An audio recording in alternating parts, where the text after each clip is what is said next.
The 17th of June 1944. Noyen-Besson, Normandy. The British tank rumbled forward through the narrow French lane, its steel tracks grinding over broken stone as the crew inside kept their eyes fixed ahead. The village lay silent, every doorway dark, every corner tight enough to hide danger. In the commander's cupola, Sergeant William Carter scanned the junction at the far end of the road. Germany had been pushed from this sector just hours earlier, but no one believed it was truly clear. The Churchill eased past a row of shattered walls. Then, without warning, a flash burst from the tree line to the right. A German shell screamed past the turret, missing by inches, exploding against a house behind them. Carter shouted for the driver to hold position, the gunner already swinging the turret toward the invisible threat. Another shot cracked from the same direction. The ambush had been set long before they arrived, hidden so well that not a single scout had spotted it. What began as a routine push now tightened into a silent battle of seconds, and the crew braced for the storm that was already closing in. The moment the gun recoiled, the real fight began, one that would define everything that followed. In the days leading up to the clash at Noyen-Besson, British forces of the 3rd Canadian Infantry Division and elements attached from British armoured units were tightening their hold on the corridor west of Caen. The region had become one of the most heavily contested zones of the Normandy campaign, and every movement, no matter how small, contributed to the pressure building against German positions still resisting the Allied push inland. Among the armoured detachments operating in this area, British tank crews were performing constant advance and secure missions designed to probe weak points and expose hidden German defences. By mid-June, British planners understood the pattern of German responses around Caen. Whenever the Allies gained even a modest foothold, Panzer formations attempted sharp counterattacks meant to destabilize the line. Several of these thrusts had already been beaten back, but intelligence reports noted that units of the 12th SS Panzer Division still operated within striking distance. Their movements were unpredictable. Their positions were often concealed. Their counterblows were fast and violent. This meant any British tank advancing through a sector believed cleared risked stumbling upon a trap crafted by experienced German crews who preferred ambush over open confrontation. The tank crew at the center of this story belonged to an armored squadron that had been pushing northward from the rail line near Bretteville-Logolus. Their orders were straightforward: reinforce the infantry in Noyen-Besson, secure the connecting lanes, and ensure German armor could not break through the seam between British and Canadian formations. For several days, British Sherman and Churchill units had been rotating through this corridor, responding to scattered resistance while maintaining pressure along the German defensive ring that protected Caen. It was work that demanded constant vigilance. Roads were tight, villages compressed, and every turn introduced a new risk. Behind the planning tables, commanders understood that the Germans were likely preparing another concentrated strike. Signals intelligence had intercepted references to Panther and Panzer IV groups regrouping south of the British positions. Patrols recorded tracks in fields, engine noise drifting through tree lines at night, and unexplained artillery flashes along the western edge of the German perimeter. Yet nothing was precise enough to offer a clear picture. The Germans concealed their armored routes effectively, using hedges, orchard walls, and narrow sunken lanes to move without detection. With the front stretched and units rotating rapidly, gaps appeared, moments when a reconnaissance sweep ended, but the sector remained vulnerable. This tension formed the backdrop against which Sergeant William Carter and his crew moved into Noyen-Besson. Their Churchill tank had already seen multiple days of action since landing in Normandy. They had supported infantry advances, countered German probes, and endured sporadic shellfire that erupted without pattern or warning. Each operation, no matter how small, left crews mentally sharper yet physically drained. Sleep came in short bursts. Meals happened whenever possible. But discipline and professionalism never slipped. The British Armoured Corps relied heavily on crews like Carter's to maintain momentum in contested areas, and morale within these units remained high despite continuous strain. On the 16th of June, the day before the ambush, a British reconnaissance troop patrolled the same sector but reported only minor resistance. There were no signs of German armor in the immediate vicinity. Infantry scouts confirmed that several lanes were quiet, although distant movement suggested the enemy was shifting forces eastward. This information was relayed to armored commanders, who interpreted the sector as tense but manageable. The primary concern was preventing German counterattacks from disrupting supply lines. To accomplish this, British tanks were instructed to demonstrate presence, moving visibly through lanes, establishing blocking positions, and reinforcing any infantry that encountered pressure. What no one realized was that a German anti-tank detachment had used the previous night to slip into a concealed firing position near the village's edge. Their placement exploited a narrow field of fire that overlooked a junction British vehicles commonly used. They had chosen the spot carefully, understanding that a well-timed strike could disable the first tank in a column and trap the others behind it. The Germans relied on surprise, a hidden view, a tight angle, and the assumption that British patrols had grown familiar with the route. The ambush required absolute stillness, and the enemy crew waited patiently for the moment their presence would matter most. As the British push continued, Carter's tank was assigned to the forward element tasked with inspecting the junction before the rest of the squadron advanced. Their movement was deliberate, steady, and built upon assumptions formed by the previous day's reconnaissance. The crew understood the routine. They monitored corners, watched tree lines, and listened for any trace of engine noise beyond the usual battlefield din. Nothing suggested the danger ahead. The enemy had masked their intentions effectively, and the lane appeared as ordinary as any they had crossed since landing in France. Yet beneath that thin layer of routine, the hidden clash was already set in motion. The Germans waited silently, and the British tank continued forward, closing the distance between calm and chaos, a distance that would vanish the moment the first shell tore across the lane and forced Carter's crew into a battle no one expected. The hours before the ambush unfolded with a deceptive sense of order. British armored units had expanded their presence west of Caen, creating a layered network of patrols and defensive screens intended to counter any German attempt to punch through the Allied line. Each regiment operated within a defined zone, rotating tanks through checkpoints, crossroads, and village approaches to ensure no gap went unobserved for long. The weight of the Normandy campaign rested on these constant, grinding movements, small tactical actions that accumulated into strategic pressure. Neuenbessen held particular significance because it sat along a corridor the British sought to keep firmly under their influence. The village linked several approach routes from the German-held interior, and any loss of control could invite a focused counterattack. Infantry units from the North Nova Scotia Highlanders, supported by British armour, had been holding the position successfully for several days. They had beaten back fierce nighttime assaults by elements of the 12th SS Panzer Division, whose commanders saw the village as a vital hinge in the German defensive posture.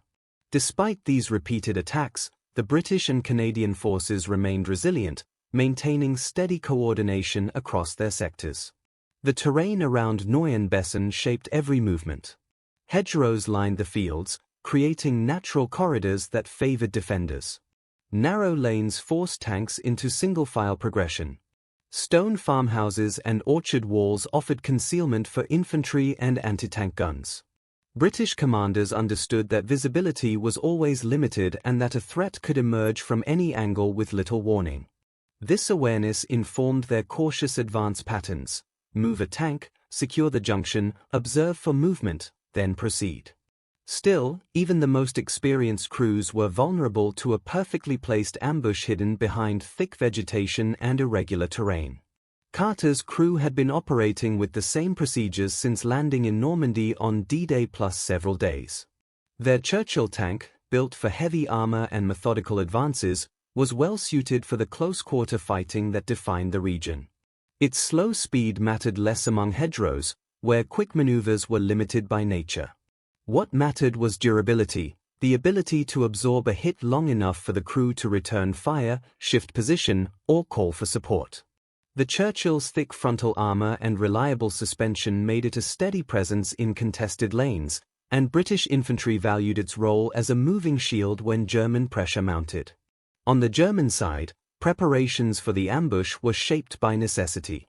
The 12th SS Panzer Division had suffered significant losses in previous engagements and lacked the strength for large-scale attacks. Instead, their commanders relied on small, lethal actions executed by experienced crews who understood how to exploit the terrain. Anti-tank teams maneuvered through orchards during the night, carrying their guns in pieces, assembling them in positions where Allied reconnaissance rarely looked. They avoided creating tracks. They avoided noise. They concealed barrels beneath branches and matched their firing lines to the most predictable British routes.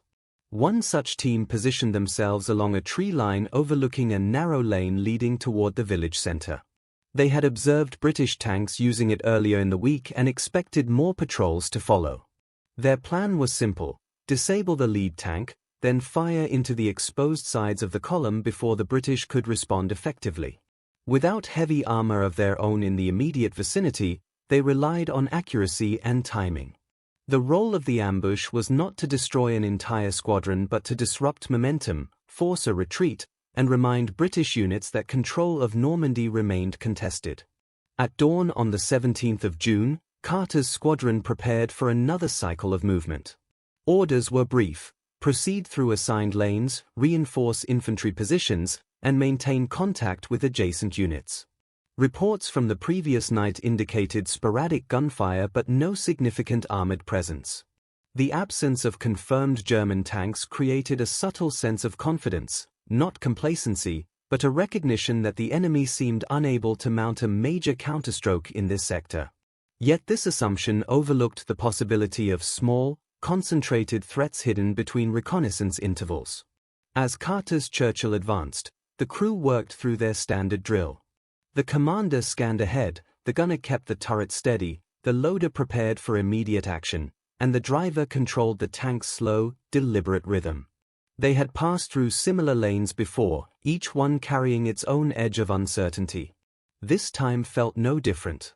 The village ahead lay quiet. The junction appeared clear. The landscape showed no obvious signs of disturbance. Even the infantry screens reported no unusual movement in the fields bounding their path. Unbeknownst to them, the German anti-tank gunner had already aligned his sights. Hours of waiting condensed into a single moment as the British tank crossed into the narrow field of fire the Germans had calculated precisely. The gunner steadied his aim, tracking the front of the Churchill as it entered the kill zone. When the order came, he fired the first shot, a blast meant to disable, shock, and trigger chaos. The shell tore across the lane, announcing the presence of an enemy no one had seen. Carter's crew reacted immediately, years of training converting shock into action. The routine patrol evaporated, replaced by an instant fight for survival. In that moment, the backdrop of the campaign fell away, leaving only the immediate battle as the tank crew confronted the reality of the unseen ambush waiting in the hedgerows. Inside Carter's Churchill, the crew shifted instantly from routine concentration to the razor-edged clarity that only sudden combat produces. Training, repetition, and long days under pressure had conditioned them to react without hesitation. The commander's shout cut through the clang of the incoming shot. The gunner's hands were already moving, swinging the turret toward the tree line. The loader reached for the next round, his motions smooth despite the jolt of the near miss. And the driver braced, steadying the tank as fragments of shattered stone rained off the armor. A British tank crew lived within inches of one another, their survival bound to their ability to function as a single organism. Carter knew his men well, each understood the other's rhythm, tone, and pacing even in the chaos of battle. Shock was momentary. Determination overtook fear. A hidden enemy meant danger, but it also meant purpose. Their role in Normandy demanded resolve under pressure, and they carried that weight with pride. In the cramped steel interior, communication became everything. Each order had to be clear. Each movement had to be deliberate. The Germans had chosen the moment, but the British crew would decide how the encounter unfolded. As the first shell echoed into silence, Carter's men anchored themselves to one thought: they were still alive, still armed, and still capable of turning the ambush around. That mindset, forged through hardship, guided their every action as they prepared to strike back. And with the next command, their response began taking shape. The Churchill tank that carried Carter's crew into the junction represented British armoured philosophy in its purest form. Designed not for speed but for endurance, it embodied a doctrine shaped by years of studying continental warfare. Its thick frontal armour could absorb punishment that would cripple lighter vehicles. Its wide tracks spread weight evenly, allowing it to push through ground that halted others. And its gun, though not the most powerful on the battlefield, delivered steady, reliable fire under conditions that demanded durability over finesse. Against a sudden German ambush, these characteristics became decisive. A thinner-skinned tank might have been disabled by the first shot or spun violently off course. The Churchill held firm. The impact shook the crew but did not break their ability to fight. This resilience bought them the seconds needed to react, a margin that often separated a destroyed vehicle from one that could retaliate. Inside the turret, the gunner worked with a calculated pace. The stabilizers were basic, but experience compensated for limitations. The loader moved through tight space, retrieving ammunition from racks designed for rapid access.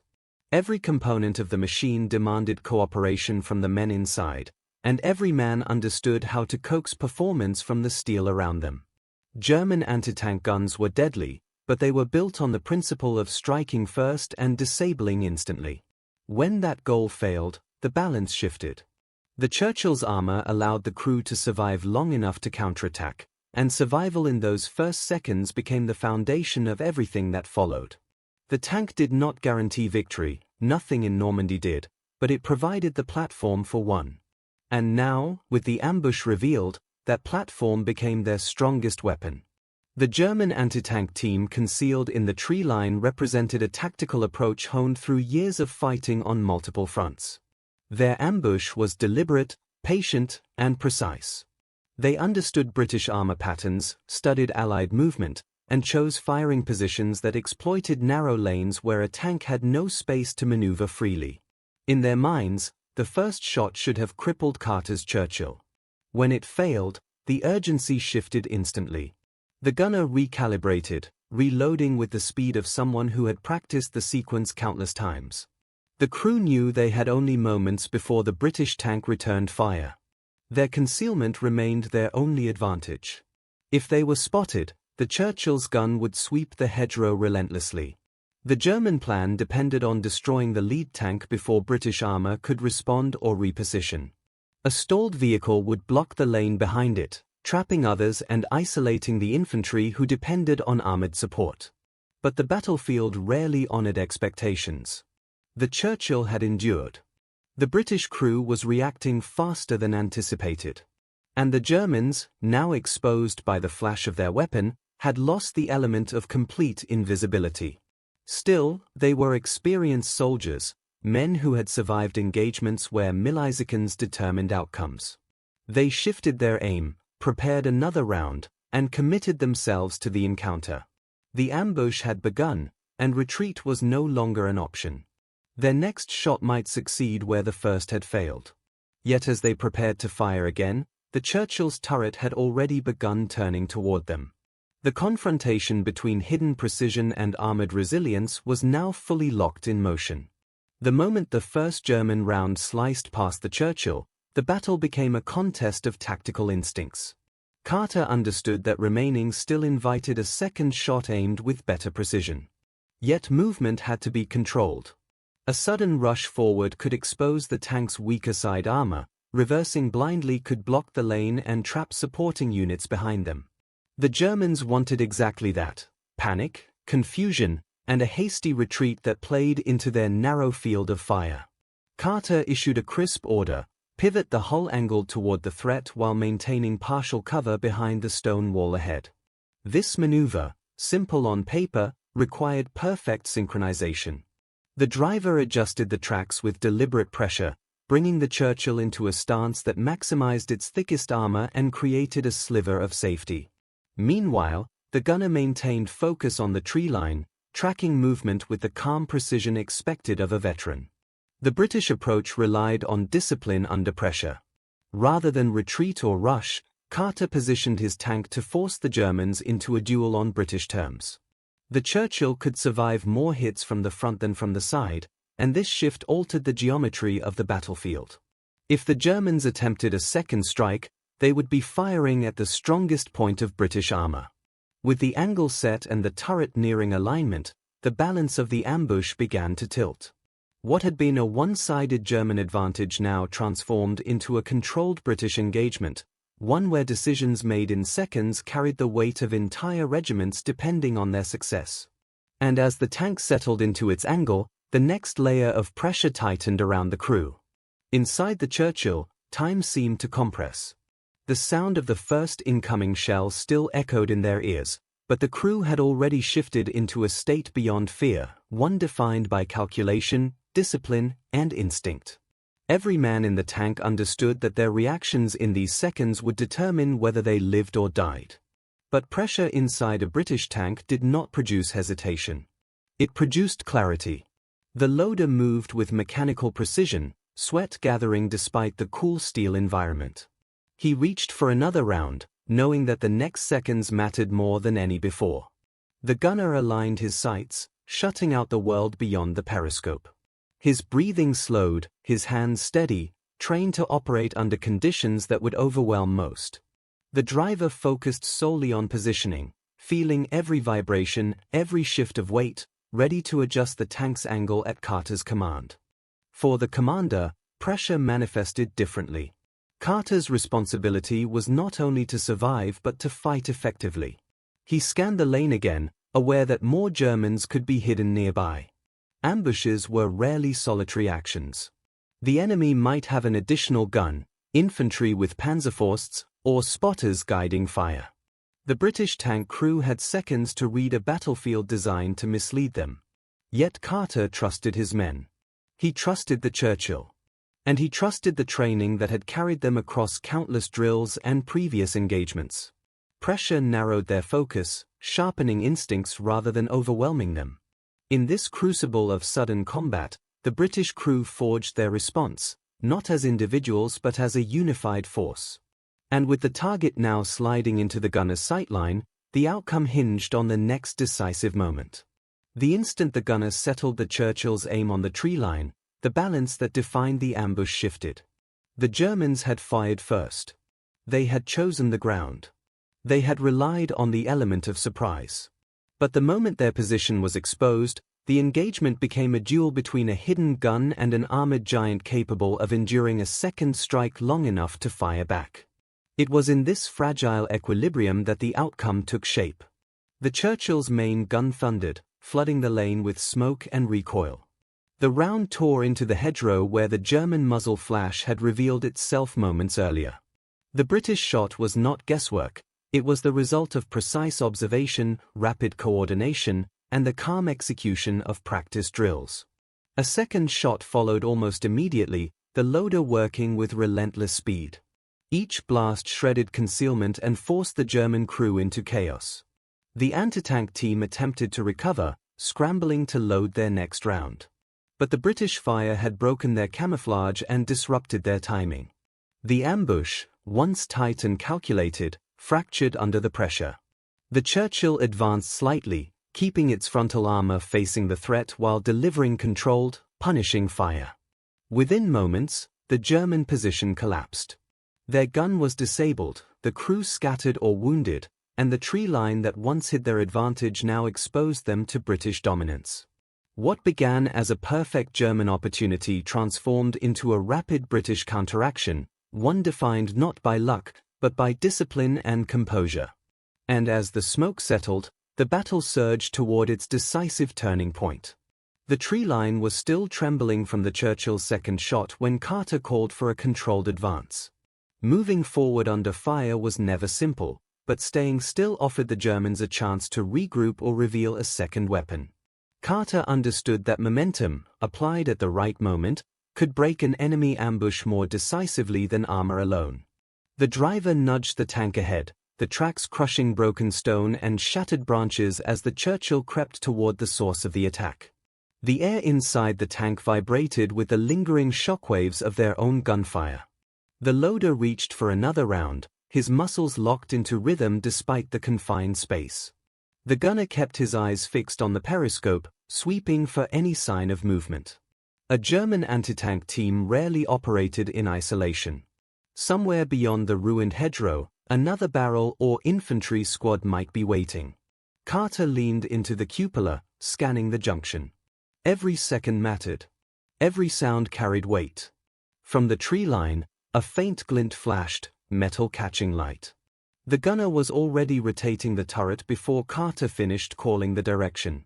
A second German anti-tank gun had been concealed deeper in the hedges, angled to strike the tank as it reacted to the first ambush. This was the trap inside the trap, a layered tactic honed on the Eastern Front and adapted for Normandy's tight terrain. The German gun fired. The shells slammed into the Churchill's frontal armor with a metallic crack that shook the entire tank. Sparks burst across the surface, but the armor held. Inside, the crew absorbed the impact through the steel beneath them, each man feeling the tremor travel through the hull. No one spoke. No one had to. The driver angled the tank slightly to increase protection. The loader rammed a new round into the breech. The gunner steadied the sight. The ambush had escalated into a duel of volleys. Carter's voice came sharp and measured, "Fire!" The Churchill's cannon roared, sending a blast directly into the spot where the second muzzle flash had appeared. Hedgerow branches shattered outward. Soil erupted skyward. For a moment, there was only smoke and the hollow thud of the shell's impact. No return fire came immediately, but Carter refused to assume the threat was gone. German crews were fast, skilled, and accustomed to repositioning even under pressure. He ordered a second shot into the same position. The loader slammed another round home. The turret kicked again, shaking the interior. The hedgerow buckled under the bombardment, branches collapsing around a dark shape that no longer returned fire. The second enemy gun had been silenced, but the danger was not over. Infantry. Movement flickered along the left side of the lane. German soldiers, likely supporting the anti-tank team, emerged from a ditch armed with Panzerfausts. These handheld weapons were lethal at close range, capable of piercing even a Churchill's thick armor if fired at the right angle. Carter spotted them as they sprinted toward a stone barn, hoping to use it as cover before launching an attack. The Churchill pivoted. The gunner tracked the running silhouettes with intense focus. But the main gun was slow to traverse at close range, and the infantry was moving fast.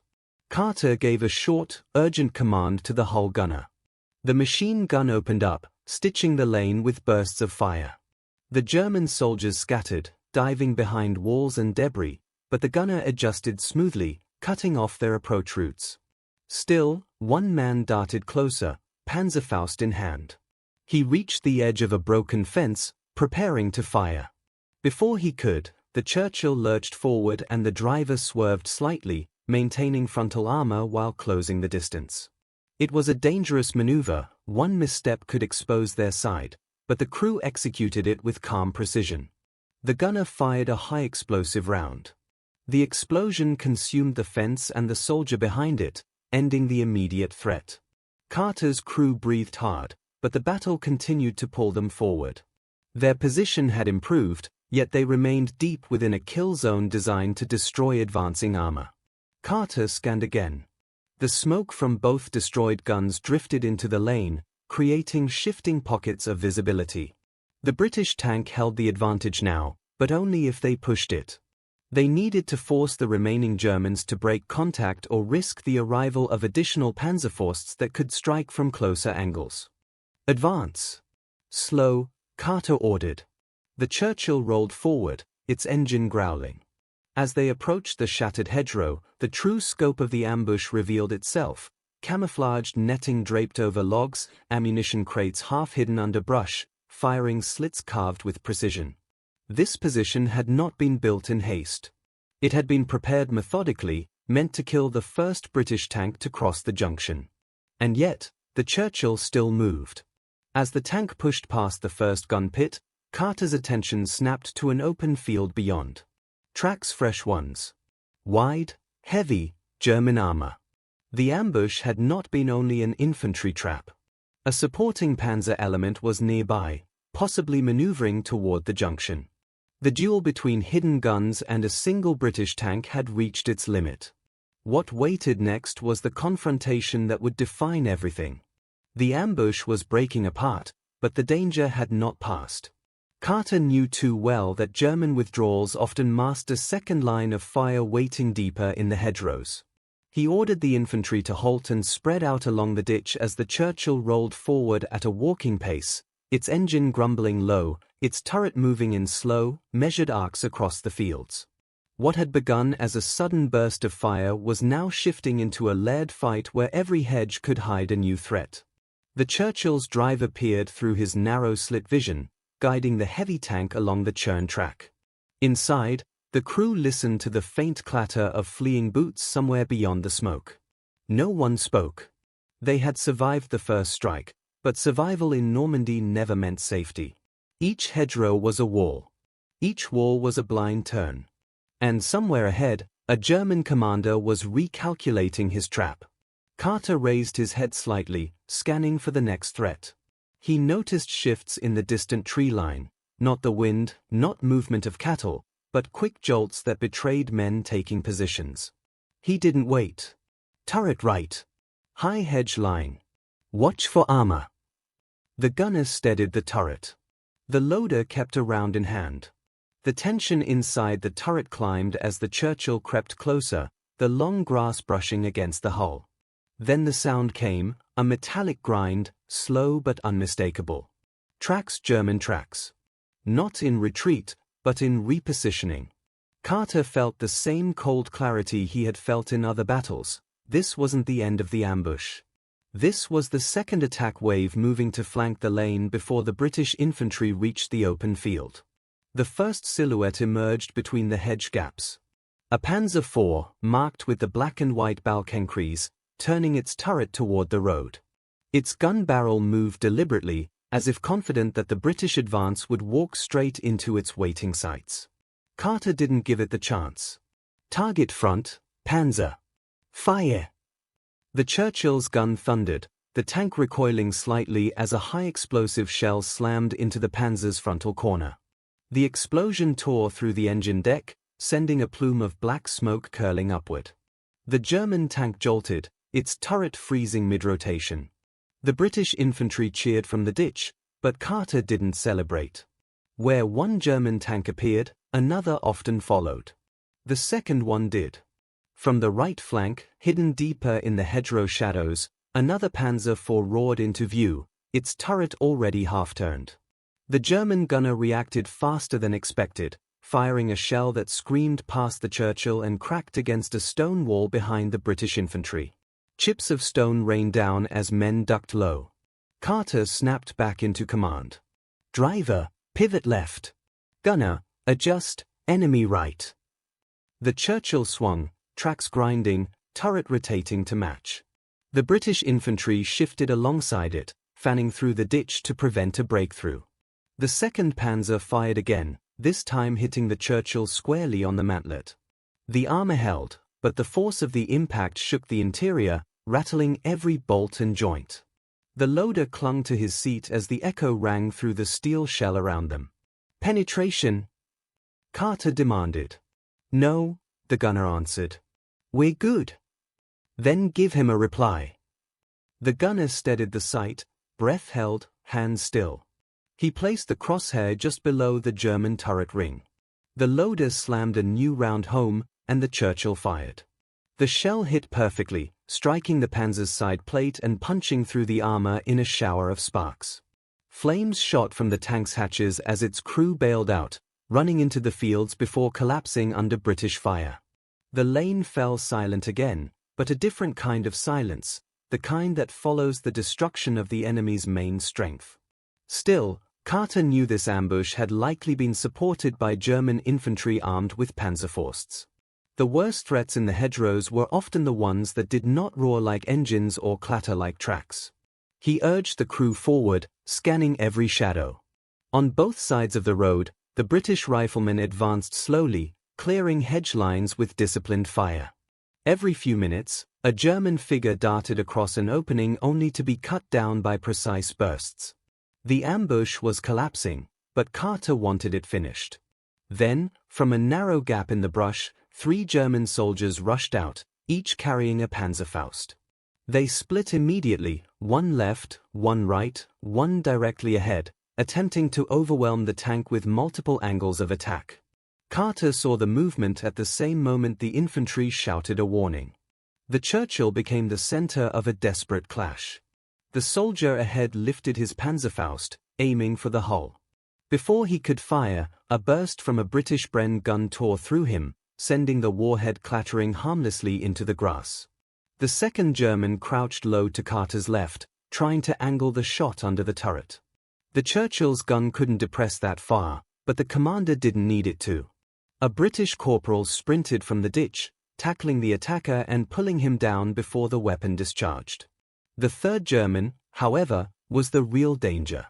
Positioned behind a broken cart, he aimed for the Churchill's side armor, its most vulnerable point. Carter caught the movement too late to turn the tank. He shouted a warning, but the German fired first, the crack of the Panzerfaust echoing sharply. The projectile streaked toward the Churchill. At that exact moment, the driver lurched the tank forward instinctively, reacting to the last command before Carter had even finished shouting. The warhead hit the rear track guard instead of the hull, tearing off metal plating but failing to penetrate the main armor. Smoke burst upward, but the tank remained alive. The gunner finished the fight. He fired point-blank into the cart, obliterating the German position with a single devastating shot.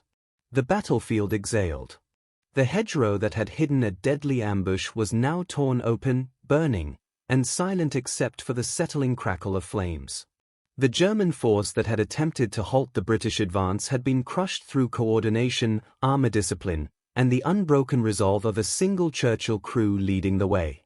The infantry regrouped along the lane, and Carter gave the order to push forward once more. The advance toward Neuenbessen resumed, this time with no enemy left to challenge the road ahead. The consequences of this moment would soon unfold as the British continued their push. The advance toward Neuenbessen carried the marks of what had just unfolded. The burnt-out Panzer hulks smoldered behind the British line, their smoke trailing into the hedgerows like dark reminders of how close the ambush had come to stopping the push entirely. Yet the column moved forward with renewed confidence, guided by the Churchill that had broken the trap. As the infantry fanned out along the flanks, the surviving German defenders abandoned their positions in small disorganized groups, retreating north toward tighter defensive belts. Reports began flowing in from the battalion's forward observers. Enemy resistance in the sector was collapsing faster than predicted. The German unit responsible for the ambush, a mix of Panzergrenadiers and armor remnants, had been shattered. Its armored strength was effectively gone, and its infantry, scattered in pockets, no longer posed a coordinated threat. What had been designed as a delaying action had instead become a sudden loss of capability, forcing German commanders to divert resources from nearby villages to patch their lines. As the British infantry secured the remaining crossroads, they began uncovering the full extent of the ambush positions. Hidden weapon pits stretched along the hedges, their earthen walls still littered with ammunition crates and spent shell casings. Several abandoned Panzerfausts lay beside half-dug foxholes, evidence that the German infantry had tried to regroup for a last stand before being swept aside.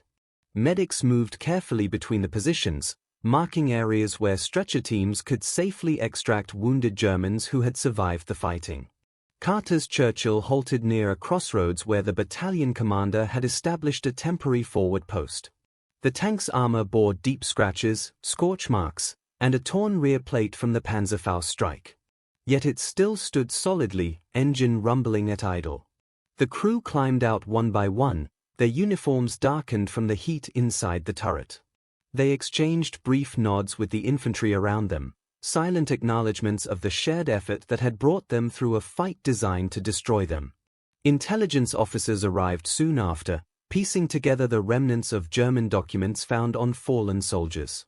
What emerged was a clear picture. The ambush had been meticulously planned, with 2 main attack points and a secondary armor thrust meant to trap the British column in a narrow killing zone.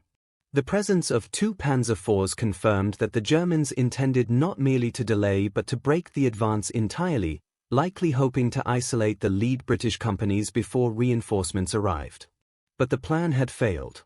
The combination of rapid British reaction, disciplined armor tactics, and close infantry coordination had turned the ambush against its creators.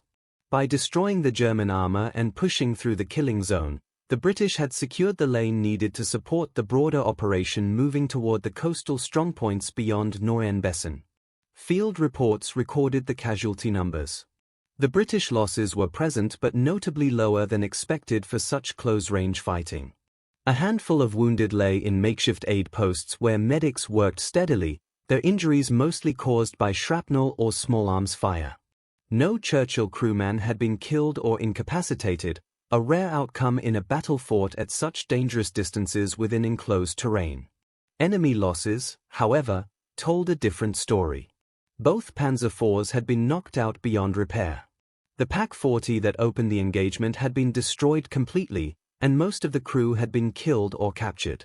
The infantry units supporting the ambush were heavily reduced, with surviving Germans withdrawing toward a secondary line forming around the next set of farm structures. The significance of the moment grew clearer as British engineers arrived, surveying the lane to ensure it remained passable for the armor and supply vehicles following behind. The destruction of the ambush preserved the momentum of the advance, a critical factor in operations where hesitation could give the Germans time to strengthen their positions or bring in reinforcements. As Carter's crew prepared their Churchill for the next movement order, they understood what their actions had preserved. The battalion's timetable remained intact. The broader push toward the region's German defensive sectors could continue without delay. And the ambush, designed to halt a British advance, had instead hardened the resolve of the men leading it. The field quieted as the smoke thinned and the tank engines cooled. But the consequences of the victory would unfold further as the day progressed, shaping the next movements of the British line as they pressed deeper into contested territory. The sector widened as more British units filtered through the cleared lane, every vehicle and marching column passing the wreckage that marked where the ambush had died. The Churchill that led the breakthrough became a reference point for the advance, its silhouette reminding every man who passed how the trap had been broken. Engineers finished clearing debris while signalers relayed updated routes to the companies approaching from the rear. The forward movement resumed with a steady, confident rhythm that had been preserved only because the ambush had been crushed so quickly. Further reconnaissance patrols pushed outward from the crossroads, mapping new defensive lines forming around the German fallback zone. What they found reflected a force under strain. Enemy positions were shallow, hastily prepared, and often held by mixed remnants from multiple units pulled together after the loss of the ambush. Armor sightings were minimal. Most German vehicles that should have supported the sector were either destroyed, stuck in repair, or diverted to reinforce villages under pressure from other British formations. The gap opened by Carter's crew began expanding into a seam that the wider brigade could exploit.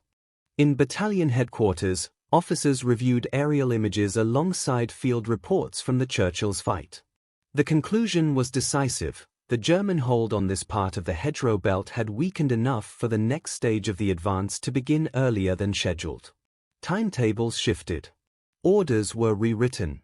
A push that might have been delayed by a full day now moved forward with no interruption, maintaining the operational tempo that British planners needed to keep pressure on the German line.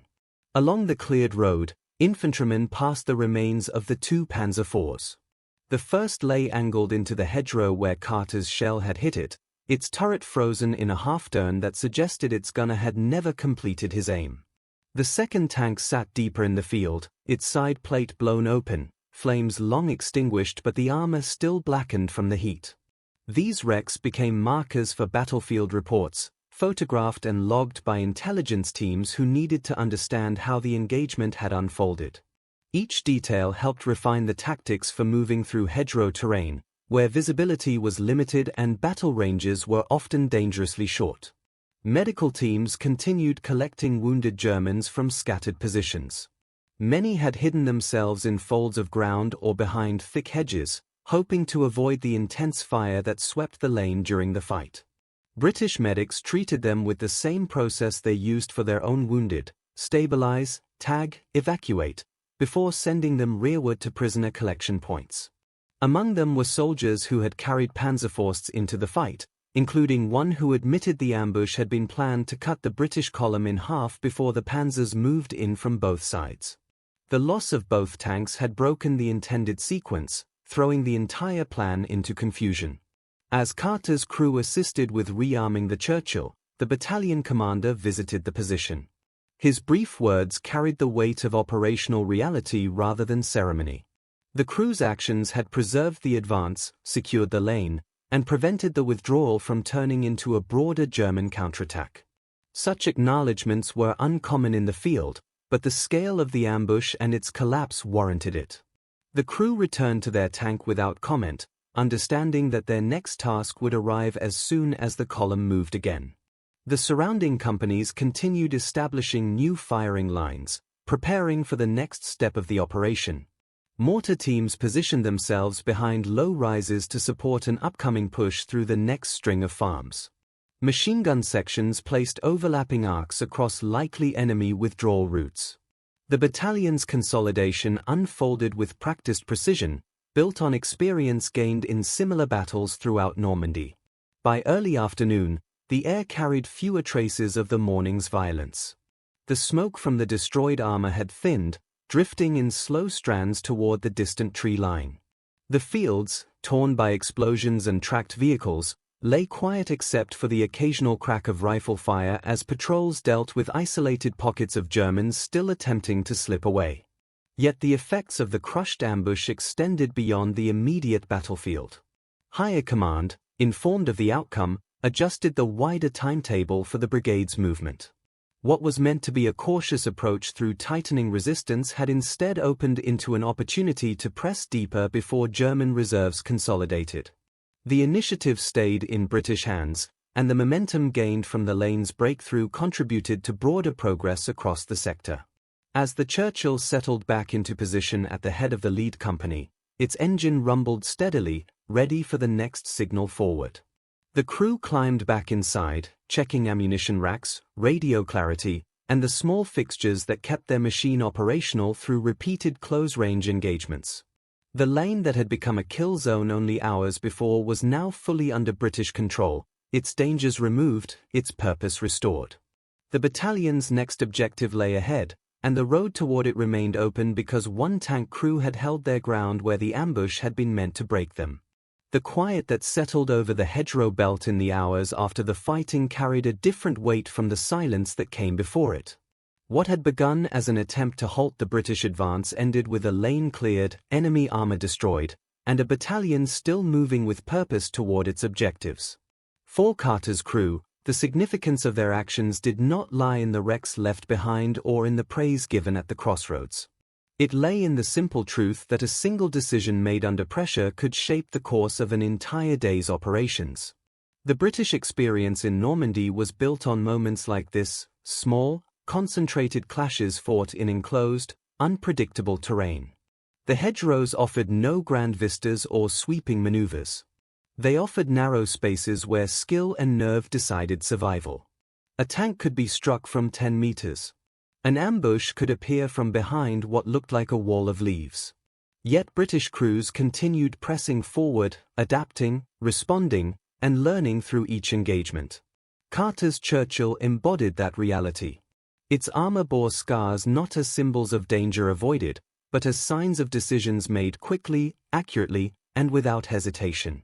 The ambush it survived revealed the core of British armored doctrine in Normandy: close cooperation with infantry, disciplined reactions, and the ability to strike at the precise moment the enemy exposed themselves. It was this combination that turned the chaos of the hedgerows into an environment where British forces could not only endure but advance. For the German units that had built the trap, the outcome showed how fragile even well-prepared plans could be once initiative shifted to the other side. Their positions had been chosen carefully, their armor coordinated for a decisive blow.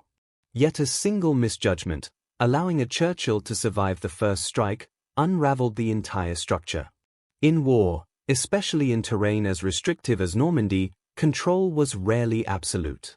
As the British column continued deeper into the region, The events on that narrow lane became another thread in the broader narrative of the campaign.